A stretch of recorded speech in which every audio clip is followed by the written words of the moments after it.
بلکہ یہ ایک نیک کام ہے، اور جو کوئی نیک کام کرے تو اللہ قدردان ہے، دانا ہے۔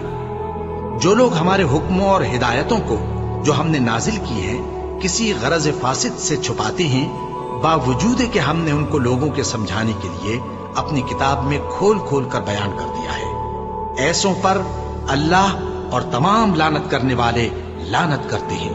ہاں، جو توبہ کرتے ہیں اور اپنی حالت درست کر لیتے ہیں اور احکام الہی کو صاف صاف بیان کر دیتے ہیں تو میں ان کے قصور معاف کر دیتا ہوں، اور میں بڑا معاف کرنے والا، بڑا مہربان ہوں۔ جو لوگ کافر ہوئے اور کافر ہی مرے، ایسوں پر اللہ کی اور فرشتوں کی اور انسانوں کی سب کی لعنت، وہ ہمیشہ اسی لعنت میں گرفتار رہیں گے۔ ان سے نہ تو عذاب ہلکا ہی کیا جائے گا اور نہ انہیں کچھ مہلت ملے گی۔ اور لوگوں، تمہارا معبود ایک ہی معبود ہے۔